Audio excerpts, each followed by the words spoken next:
இது உங்கள் மணப்பெண் சமையல். Please subscribe for more information. Friends, உங்கள் பிடி கொழுக்கட்டை ரொம்ப சாஃப்டாக வரணும்னா ஒரு அழகு பச்சரிசி ஒரு அழகு புழுங்கலரிசி ஈக்குவலாக எடுத்துகிட்டு நீங்கள் 1/2 hour தண்ணியில் ஊற வச்சுட்டு ஃபேன் காற்றுல ஆற வச்சுட்டு மாவு மில்லில் கொடுத்து நீங்கள் பவுடராக பண்ணி வாங்கிட்டு வந்துடுங்க.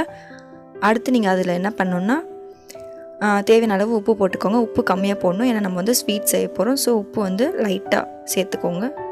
சேர்த்துட்டு நல்லா வந்து மாவு வந்து கட்டி இல்லாமல் நல்லா மிக்ஸ் பண்ணிக்கோங்க. அதுக்கப்புறமேட்டு நீங்கள் வந்து ஒரு 3 ட்ராப் அளவுக்கு, அதாவது ரொம்ப கம்மியாக ஒரு 1/4 கிளாஸ் அளவுக்கு தண்ணி விட்டு பிசைஞ்சிக்கோங்க. அதாவது புட்டு மாவு பதத்துக்கு நம்ம வேக வைக்கணும். ஃப்ரெண்ட்ஸ், இன்னும் மணப்பெண் சமையலை சப்ஸ்கிரைப் பண்ணாதவங்க சப்ஸ்கிரைப் பண்ணுங்கள். பக்கத்தில் இருக்க பெல் ஐக்கானையும் ப்ரெஸ் பண்ணுங்கள். ஃப்ரெண்ட்ஸ், நம்மளோட மாவு நல்லா கட்டியாக இல்லாமல் லைட்டாக தண்ணி தெளித்து கிளறி விட்டுருங்க. அடுத்து இட்லி குண்டால தண்ணி வச்சுக்கோங்க. 3வது கொத்து போட்டுட்டு ஒரு ஒயிட் கிளாத் நல்லா தண்ணியில் நனைச்சி புழிஞ்சிட்டு அதில் நம்ம ரெடி பண்ணி வச்சுருக்க மாவை போட்டுருங்க. போட்டுட்டு கட்டி இருக்கான்னு இன்னொரு வாட்டி செக் பண்ணி நல்லா மிக்ஸ் பண்ணிவிடுங்க. மிக்ஸ் பண்ணிவிட்டு நல்லா க்ளோஸ் பண்ணிவிடுங்க. ஃப்ரெண்ட்ஸ்,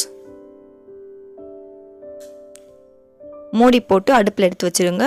ஒரு 10 நிமிஷம் வந்து ஆவி கட்டிடுங்க. அடுத்து நீங்கள் ஜார் எடுத்துக்கோங்க. அதில் வந்து 1/2 மூடி தேங்காய் சின்ன சின்ன பீஸாக கட் பண்ணி போட்டுக்கோங்க. 3 ஏலக்காய் போட்டுக்கோங்க. 3-4 ஏலக்காய் கூட நீங்கள் போட்டுக்கலாம். அடுத்து வந்து பாகு வெல்லம் ஒரு கப்பில் போட்டுக்கோங்க. அடுப்பில் வச்சு 1 கிளாஸ் அளவுக்கு தண்ணி விட்டு கரைச்சி எடுத்துக்கோங்க. அதாவது வந்து பாகு மாதிரி ஆகக்கூடாது, ஜஸ்ட் வெல்லம் கரைஞ்சா போதும். நம்ம தேங்காவை ஒரு அளவுக்கு ஒன்றும் பாதியமாக துருவி எடுத்துக்கோங்க. அதை நம்ம ரெடி பண்ணி வச்சுருக்க வெல்லம் கரைச்சி வச்சுருக்கோம் இல்லையா, அடுப்பில் வச்சு அதில் மிக்ஸ் பண்ணிவிடுங்க. மிக்ஸ் பண்ணிவிட்டு கிளறி விட்டுட்டு அடுப்பை ஆஃப் பண்ணிவிடுங்க.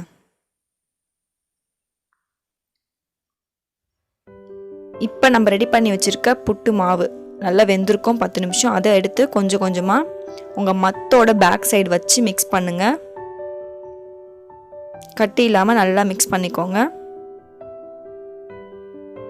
நீங்கள் 1/2 கிலோ அரிசி அதாவது புட்டு மாவு ரெடி பண்ணுறீங்கன்னா 300 கிராம் அளவுக்கு வெல்லம் எடுக்கணும். 1 கிலோ நீங்கள் அரிசி மாவு எடுக்கிறீங்கன்னா பாதி அளவுக்கு நீங்கள் வெல்லம் சேர்த்துக்கோங்க. கொஞ்சம் ஸ்வீட்னஸ் அதிகமாக இருந்துச்சுன்னா பிடி கொழுக்கட்டை ரொம்ப டேஸ்ட்டாக இருக்கும்.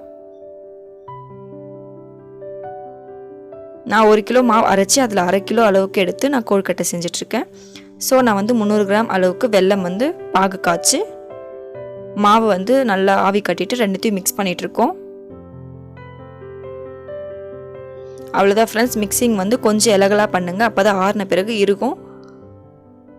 இதுவே நமக்கு போதும். இப்போ நம்ம பிடிக்க ஆரம்பிச்சிடலாம். உங்களுக்கு லைட்டாக சூடு இருந்துச்சுன்னா நீங்கள் தண்ணி கூட தொட்டுட்டு அதுக்கப்புறம் பிடிக்கலாம். மேக்ஸிமம் வந்து தண்ணி யூஸ் பண்ணாமல் பிடிச்சிங்கன்னா உங்கள் வெல்லம் வந்து உருகாமல் இருக்கும்.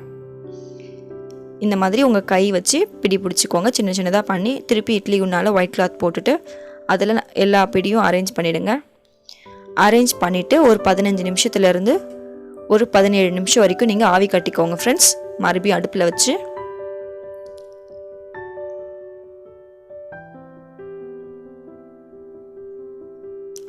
ஆவி கட்டிட்டு நீங்கள் ஓப்பன் பண்ணிங்கன்னா ஒரு 15 நிமிஷம் கழித்து ஓப்பன் பண்ணிங்கன்னா உங்கள் பிடி கொழுக்கட்டை நல்லா வெந்திருக்கும்.